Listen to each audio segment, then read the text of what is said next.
Hey, what's going on, guys? Alex here with TFL, and I'm here at Sinclair right now filling up our Trailhound truck with diesel because we're doing an MPG loop today. I've got Case behind the camera. We're on our way to Moab to shoot a bunch of videos, one of which is testing out more testing on our camping setup in Trailhound with this Alu cab, and maybe also doing some testing with our new front bumper and winch. Also an MPG loop, but if you walk back here, we're also bringing Stubby along, which we took all the graphics off of. It's looking a lot cleaner now. And we've got this basic four-wheel drive truck that we're gonna take on some trails in Moab, also do an MPG loop on this, and we're doing a bike video there as well. So we've got TW200 versus KLR 650, two legendary motorcycles. Should be an epic trip. But yeah, we're gonna test out the fuel economy on the way there. Yeah, and it's gonna be interesting because one of the advantages of having a big diesel truck is obviously fuel economy, but of course we have this high profile camper, and this truck is also on 37, so that's going to have an impact on the fuel economy. And then here in this truck, we're pulling around some motorcycles in the bed. Now, one of our ideas on this trip is to compare these two trucks because this is basically an inexpensive 1500. So you could camp out of this truck if you brought a tent and a more traditional setup, maybe a cot, and just keep those things here in the bed.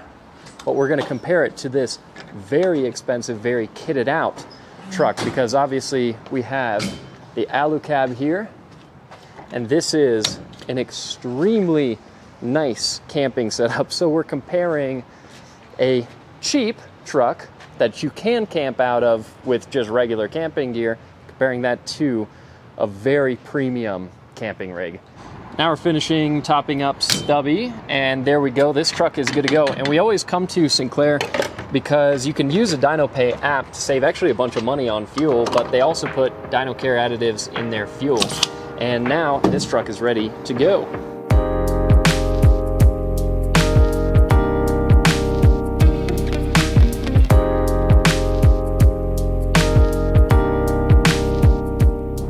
Well, we are on I-70, about to pop out of the tunnel and head down the downhill for our Ike Gauntlet. We've been driving a little over an hour right now, and I want to check in with Case and see how he's doing. So far, the Trailhound's been rock solid. Hey, Case, how's Stubby doing, towing or hauling those two bikes through the mountains?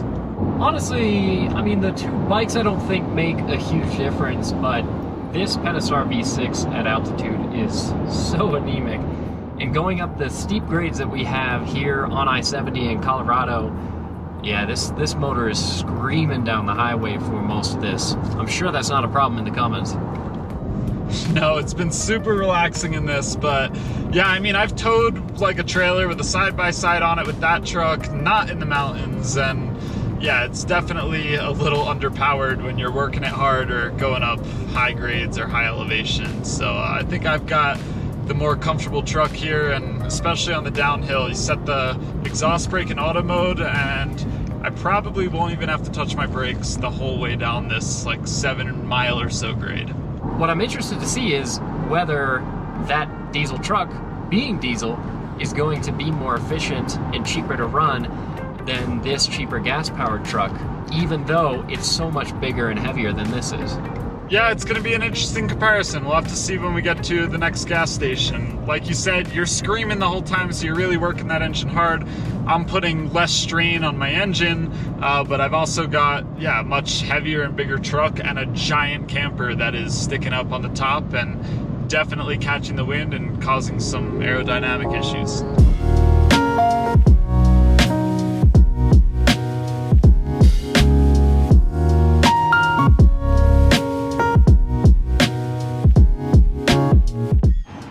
Comes the moment of truth. We're actually going to find out what we did in terms of fuel economy, and let's start by filling up the Ram. How was the Ram, Alex? It was great, no stress. I was like cruise control the whole time, wasn't struggling for power. Easy. Yeah, I wish I could say the same. I mean, the Pentastar V6, there's plenty of good things that you can say about it. They're decently reliable engines. They've been making them forever, but power has never been the thing that drew people to the Pentastar. It's an affordable option because, of course, to get like a Hemi in this, it would cost more money. But yeah, I really wish it had the Hemi. If it was my truck personally, I would spec it that way. Me too, but something to be said about an engine that's been around for super long time and is well proven. And yeah. Oh, you're using the 87. We used 85 the last go around. It doesn't want to do it.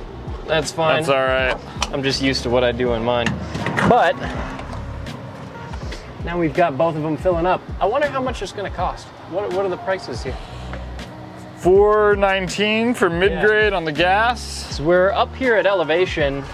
Yeah, I'm 450. 450. Yeah, it's one of the reasons that it helps to get the DynoPay app, especially if you're going to be up here in the mountains. It's more difficult to get fuel to certain places in the mountains, and so a lot of places around here, fuel is more expensive. But it's funny though, I feel like some of the stations discourage like truckers from stopping there, because some of the stations in the middle of nowhere have like, you know, it's $1 cheaper. It's like $3.50 we passed. Yeah. And then you come here to Fruto, which is a pretty big town, and it's way jacked up. So yeah. Oh, and it sounds like, yeah, we're getting ready to top off the Ram. This side's still cooking. So we did 263 miles on this trip. And we'll do the math. 263 divided by 16.558 gallons. It's 15.8 miles per gallon, which, especially for a truck that has this high profile of a camper on it, plus these massive 37-inch tires, that's actually a respectable number. So I think that's pretty good. Almost 16 miles per gallon, just under. And this clicked off while we were doing the calculation last time. Yeah, can tell already that this is going to be better off. So 12.8, so 263 divided by 12.82 is 20.5.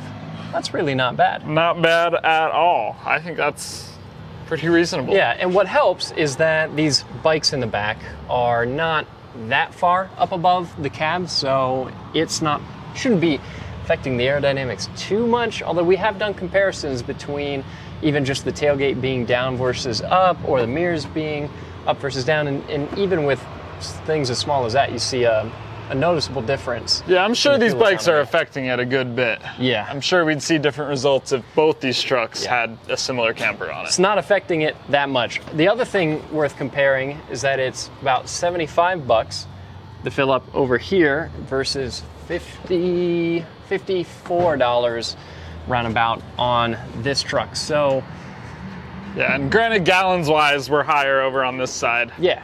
So this is using both more fuel and it's costing more money to run, even though it is diesel, and diesel trucks tend to get decent fuel economy. So it's not only more expensive to buy, it is more expensive to operate, not to mention maintenance on diesel trucks that can get pretty expensive. And DEF. Yeah, and DEF.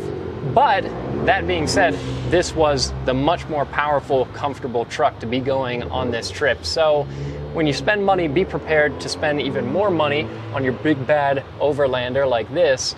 If you want to save money, this is still the way to go.